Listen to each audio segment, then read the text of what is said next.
E aí, pessoal, começa a temporada pro Grêmio. Hoje tem reapresentação, hoje tem muitos retornos. Vamos citar um a um e o que o Grêmio pensa sobre eles. E vamos falar também de um medo escancarado que o Grêmio tem em relação a um jogador importante do grupo, porque o presidente Romildo não esconde mais isso.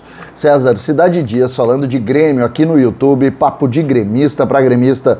Mas antes eu quero que você fique com a Golden Token Brasil, uma forma moderna e garantida de investimento. Seu dinheiro está lá, na poupança, sem render muito, pois a solução é a Golden Token Brasil, o primeiro token de minérios do Brasil e que possibilita lucros todos os meses. E tem mais, quem adquirir ao plano da Golden Token Brasil, neste canal concorre a uma camisa do Grêmio ainda no mês de janeiro. Entre agora na descrição do vídeo, saiba tudo sobre a onda do momento, compre da Golden Token Brasil e lucre todos os meses.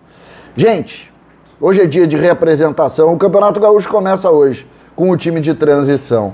Eu vou falar depois do medo escancarado do Grêmio, importante em relação a Ferreira, mas eu preciso colocar aqui a representação como algo fundamental para esse início de temporada, porque aqui começa tudo para o Grêmio.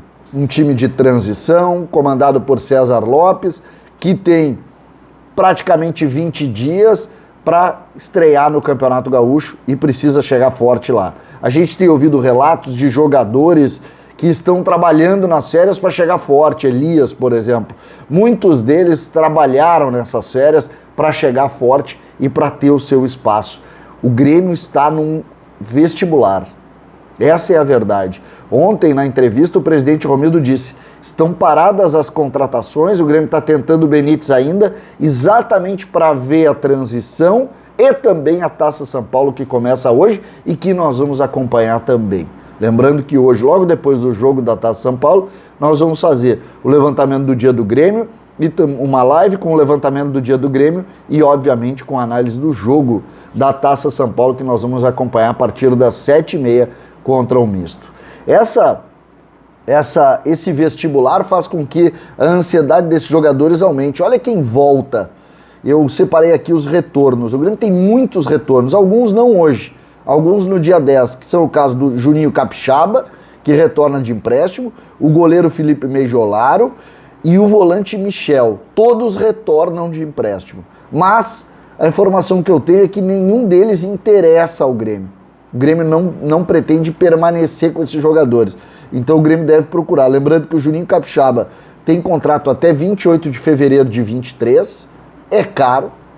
O Felipe Mejolaro tem contrato até o final deste ano, até o final de 22, e o Michel também tem contrato até o final de 22.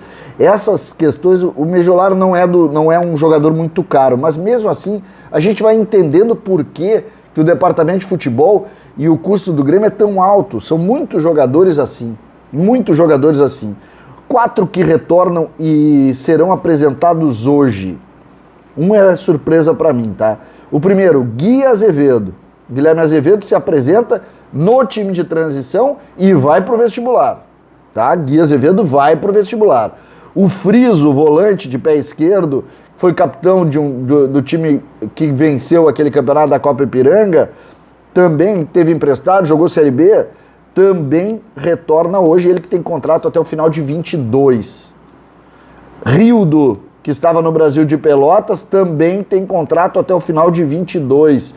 Retorna. Esse com certa expectativa. O Grêmio pretende ver muito bem o Rildo. A informação que eu tenho é que o Grêmio aposta, inclusive, que o Rildo seja um dos jogadores importantes no grupo da Série B. Pela sua experiência no Brasil, ele não foi mal no Brasil. O Brasil estava muito mal, mas o Rildo foi o destaque. E Rildo que tem contrato com o Grêmio também até o final de 22, ou seja, o Grêmio tem que analisar agora ele.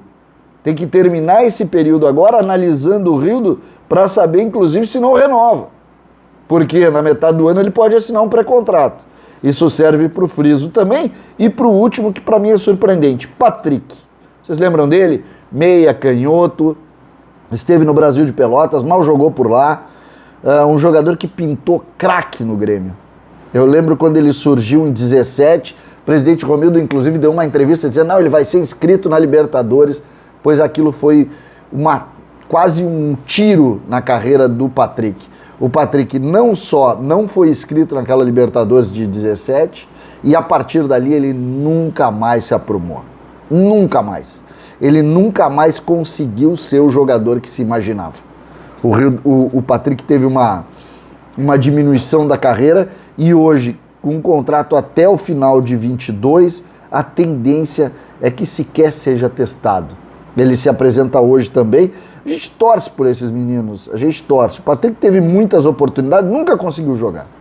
Nunca conseguiu jogar. O Patrick, junto com o Jean-Pierre, é desses que se criou uma expectativa e não jogou.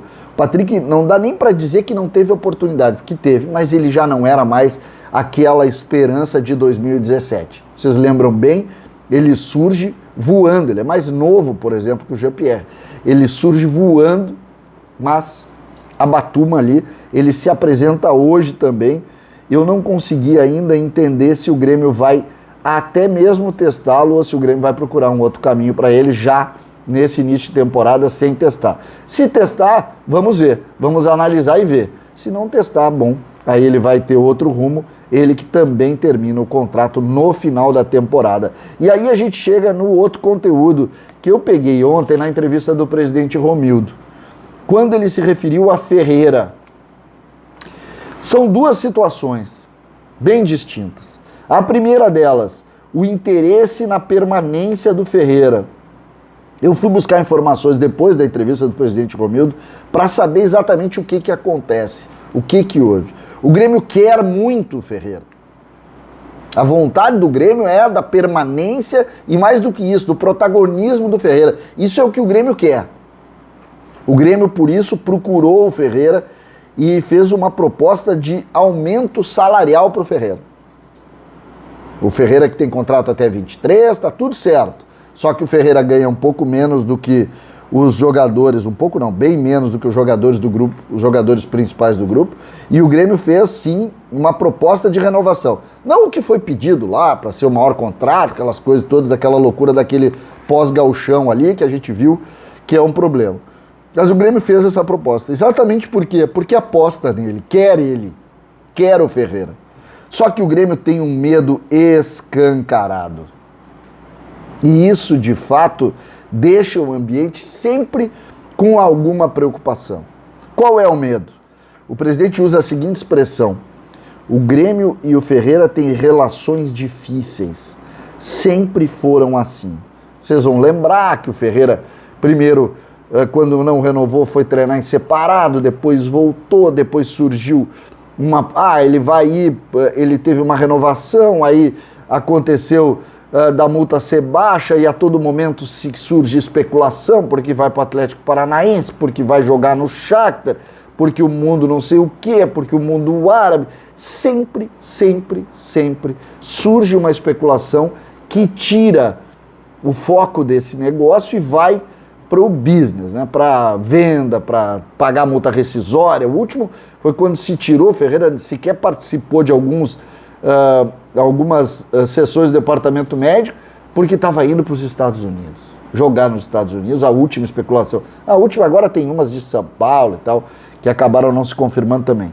E aí, que todas, nenhuma se confirmou até hoje, né? Mas enfim, eu não vou entrar nessa discussão mais, porque eu já falei demais sobre isso. Só que esse medo do Grêmio, ele tem um ponto que a gente tem que ver só pelo viés do Grêmio. Só pelo viés do Grêmio. Quando tu pensa Série B, tu pensa num grupo, tu pensa em uma pré-temporada forte que tenha já um grupo ligado. O presidente usa a expressão faltou liga no ano passado. Um grupo ligado. O que é um grupo ligado? Todos no mesmo objetivo, todos pensando na mesma coisa. E quando o Grêmio criou essa ideia de grupo aqui, se colocou o Ferreira como ponto principal tecnicamente. Diz o seguinte, o Ferreira seria importante. Mas quem é que tem certeza se ele permanece ou não? Por isso, a necessidade desse aumento salarial com alguma forma de tranquilidade do Grêmio para não ter a todo momento, a toda janela, a toda situação, uma especulaçãozinha aqui ou ali de uma saída dele, plantada. Essas especulações todas plantadas, mas que deixam o ambiente tenso, porque tiram a cabeça do jogador do foco principal, que neste caso é tirar o Grêmio da Série B.